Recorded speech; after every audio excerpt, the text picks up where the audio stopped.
I'm just proud of us for fighting, and also just really proud of Ary for coming out and providing just some incredible minutes, 27 minutes, and she was ready. She stayed ready, and we needed every single one of those, and just really proud of the group today. No Caitlin Clark, no Sophie Cunningham, no head coach. Most teams would fall apart. The Indiana Fever, they walked into the United Center understaffed, outmatched, and expected to lose badly. But what unfolded wasn't a disaster. It was a revelation.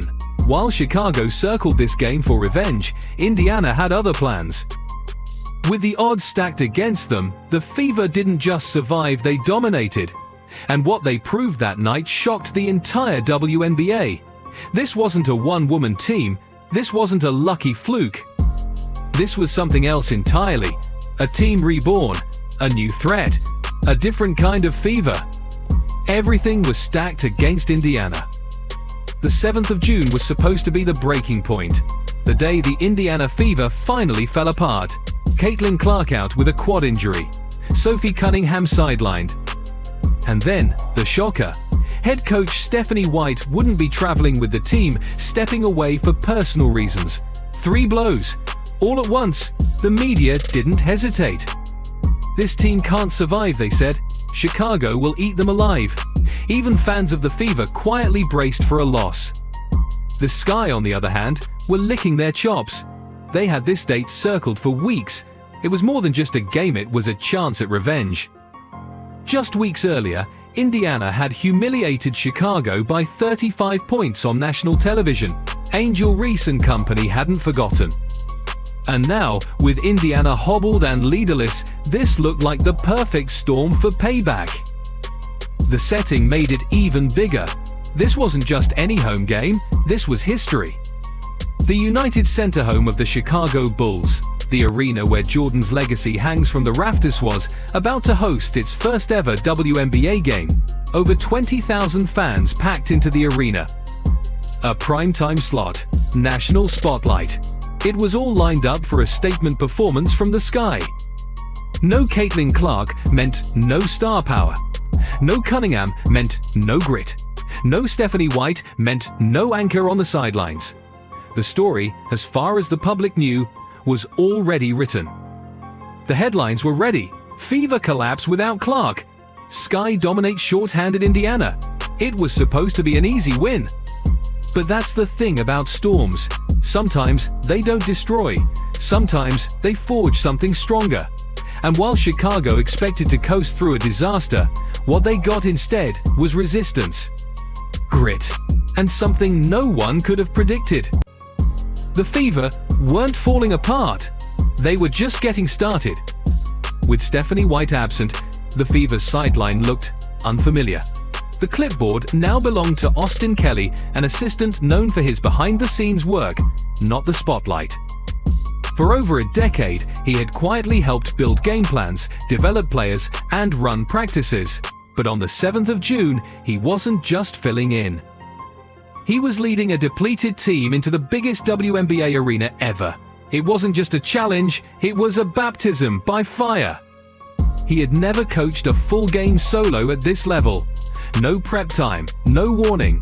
Just pressure, national spotlight, 20,000 fans, and a revenge-hungry Sky team in their own building.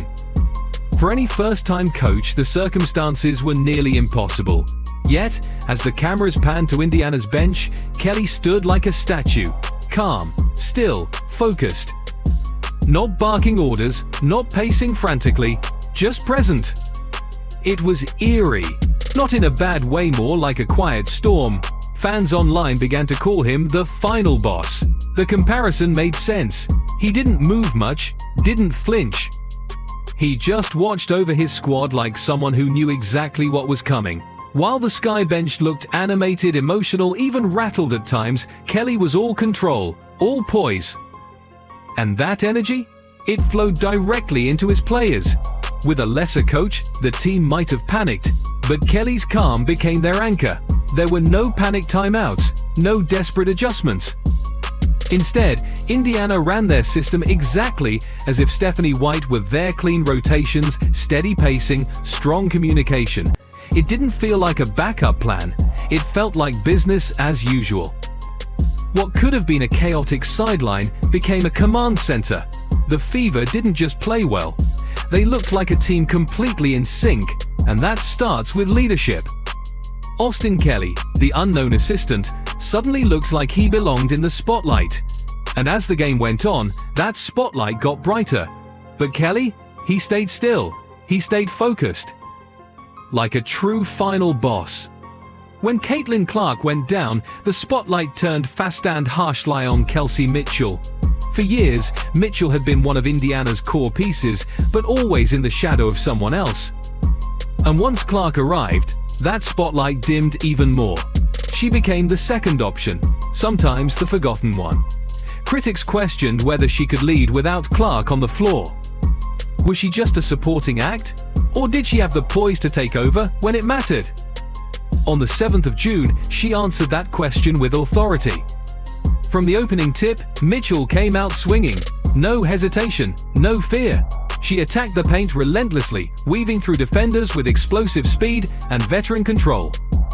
When Chicago tried to collapse on her, she kicked out to open teammates. When they gave her space, she drilled her shot with surgical precision. She wasn't forcing anything, she was playing with purpose. Controlled, calm, lethal. She finished with 17 points, leading all scorers on the team. But numbers don't tell the whole story. This was about body language, presence, energy. Mitchell didn't try to mimic Caitlin Clark. She didn't step into her shoes. She wore her own. She played like Kelsey Mitchell at her best, a steady, fierce competitor who could take over a game without grandstanding. You could feel the emotional weight in how she carried herself. This wasn't just about silencing critics, it was about reclaiming her identity as a leader. A quiet one, yes, but one who had always been there, ready to rise. And when the moment came, she did. Every drive to the rim felt personal. Every shot she made seemed to say, "I've been here, I belong." The crowd could sense it, so could her teammates. Mitchell wasn't trying to be the hero, she simply became the player Indiana needed when everything was on the line. And in doing so, she didn't just lead the Fever to victory, she reminded the league who she's always been. Lexi Hull wasn't supposed to be the headline. Coming into this game, she was known more for hustle than highlight reels, a role player, a defender, someone you put in when you need energy or stability. But on the 7th of June, with the team shorthanded and the lights shining their brightest, Hull didn't just show up, she broke out. Early in the game, while the Sky were keying in on Mitchell and Boston, Hull found space, and she made them pay. She drained both of her three-point attempts, each one coming at a moment when momentum teetered. Her shooting wasn't just timely, it was deflating for Chicago. Every time they looked ready to push back, Hull's jumper crushed that momentum. And while the stats show a perfect 2 for 2 from deep, her real value wasn't just in points. Her plus-minus? The best in the entire game. That tells you everything. Hull was everywhere, rotating on defense, diving for loose balls, switching onto bigger players when needed. She played with a kind of controlled chaos, relentless effort, but never out of control. And that energy stabilized the team. When the Fever needed someone to do the little things, contest shots, box out, move the ball, Hull delivered without fail. She's what coaches call a glue player. The kind of athlete who doesn't just fill a role, they hold the team together when things threaten to come apart. And with Indiana missing 3 of its most important pieces, Hull was the connective tissue. Her effort didn't scream for attention, but it changed the flow of the game. Even more impressive? She added an unexpected offensive spark. Beyond her shooting, she made smart cuts, kept the defense honest, and allowed Indiana's stars to work with more space. Her presence on the floor made everything click just a little smoother. Lexi Hull didn't just play well, she played like someone ready for a bigger role. And after this performance, it's clear she's not just part of the roster, she's part of the foundation. Alia Boston didn't need the spotlight. She didn't need to roar or throw down dunks to make her presence felt. What she did was quieter, more surgical, but every bit as devastating. While all eyes focused on Mitchell and McDonald lighting up the scoreboard, Boston went to work in the shadows of the paint. and by the time the buzzer sounded, her fingerprints were all over the game. Her stat line was impressive: 11 points, 5 rebounds, 5 assists, 5 blocks. A complete performance on both ends of the floor. But those numbers only scratched the surface. What Boston delivered was control. Absolute, unshakable control in the most chaotic part of the court. Chicago came into this matchup relying heavily on second chance points. It's one of their few consistent offensive weapons. Grab offensive boards, bully their way into the paint, and wear opponents down. But Boston shut that strategy down early and never let it breathe. She owned the glass. She sealed off the lane. She made Sky players think twice about driving in. And when they did, she erased shots with clinical timing. Her blocks weren't flashy, they were precise. Her rotations weren't loud, they were perfect. She didn't chase stats, she just anchored Indiana's entire defensive structure, and the results spoke volumes. Chicago shot just 32% from the field and failed to get into any offensive rhythm. That starts and ends with Boston. Even offensively, she was the quiet engine. Her 5 assists showed her vision and unselfish play. She worked the high post, found cutters, made the right reads, never forcing, always flowing. She was the pivot around which Indiana's ball movement spun. There's a kind of greatness that doesn't scream, it just shows up, does its job, and dominates without needing credit. That's what Alia Boston brought to the United Center. She didn't need a viral moment. She was the moment. And while others made headlines, Boston made the difference. Just days before tip-off, Ary McDonald wasn't even on the Indiana Fever roster. Signed under a hardship contract on the 1st of June, she was meant to be a stopgapper body to fill minutes, maybe handle backup duties while Clark recovered. Expectations were low. No chemistry with teammates, no time to study the system, no reason to think she'd be a factor. But what unfolded at the United Center was something no one except maybe Ary herself saw coming. From the first possession, McDonald didn't look like a fill-in, she looked like a floor general, confident, composed, fast. She ran Indiana's offense like she'd been doing it all season, setting the pace, reading the defense, and making quick, decisive plays. She didn't hesitate. She didn't overthink. She just executed. Her stat line was impressive: 12 points, 2 rebounds, 2 assists, 3 steals, and a block, but even that doesn't tell the whole story. McDonald hit 3 three-pointers, each one coming at a moment when the Fever needed a jolt. She attacked the rim fearlessly, drew fouls, and constantly kept Chicago's defense on its heels. Her quick hands led to steals, and her anticipation disrupted the Sky's offensive flow again and again. What truly made her special, though, was how she changed the spacing of the game. With McDonald running point, Indiana's offense stretched wider, operated faster, and created cleaner looks for every from Mitchell's drives to Boston's post-ups to Hull's corner threes. She made the team more dynamic just by being on the floor. Chicago didn't have a scouting report for her. They couldn't anticipate her moves because they didn't know her game. And that unpredictability became a weapon. Every time the Sky tried to trap, overcommit, or recover, McDonald punished them. She wasn't supposed to be a difference maker, but Ary McDonald went from unknown signee to the catalyst of Indiana's most dominant win of the season. Sometimes, heroes don't need hype, they just need a chance. For all the hype, all the anticipation, all the talk of revenge, the Chicago Sky delivered a performance that was anything but competitive. This was supposed to be their moment, a sold-out United Center. A weakened opponent missing its superstar. National spotlight. Everything lined up perfectly. And yet, when the final buzzer sounded, Chicago wasn't celebrating redemption. They were staring at the wreckage of a full-blown collapse. It started with Angel Reese, who came into the game eager to prove herself on the biggest stage yet. Instead, she was swarmed, stifled, and completely shut down. Just 4 points on 2 of 7 shooting. Every drive met resistance. Every rebound came with a fight. Her impact was limited to the board's 12 rebounds, but offensively, she disappeared. And she wasn't alone. Not a single Sky player reached double digits in scoring. Not one. The offense never found rhythm, never found confidence, and never found answers. The team shot just 32% from the field and an abysmal 20% from three-point range. Every possession looked rushed, every shot was contested.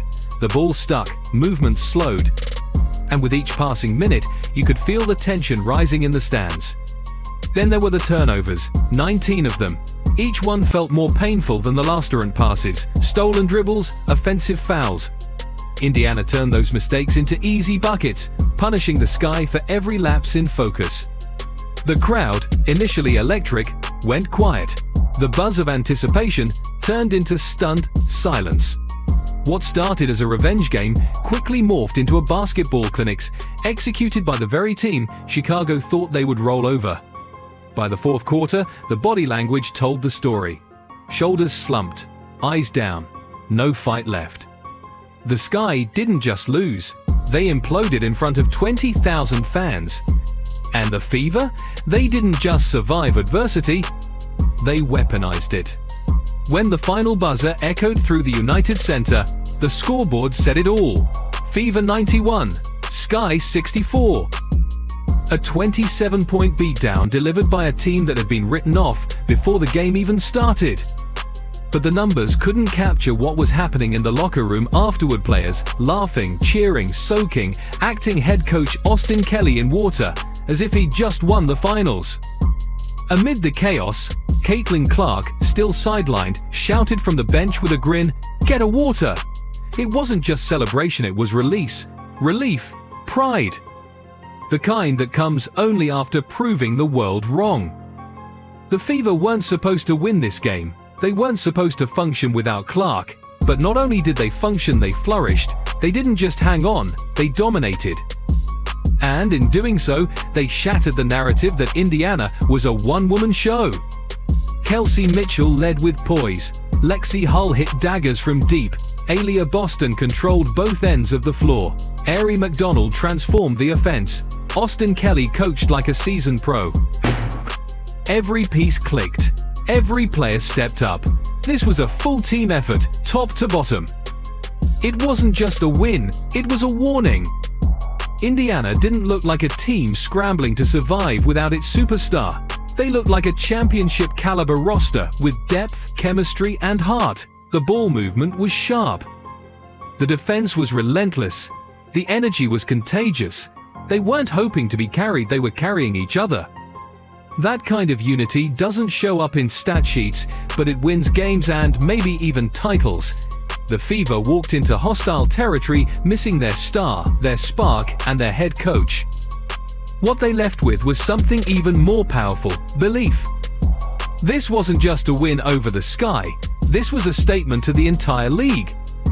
The Fever are for real, with or without Caitlin Clark. The Sky came for revenge. What they got was another humbling blowout. For the second time this season, Indiana didn't just beat Chicago, they embarrassed them. And this time, they did it without their star. The Fever proved they're not just a Caitlin Clark show, they're a complete dangerous team built on depth, heart, and unshakable chemistry. Every player stepped up, and every critic was silenced. So if you still think this team is a one-hit wonder, you haven't been watching closely enough.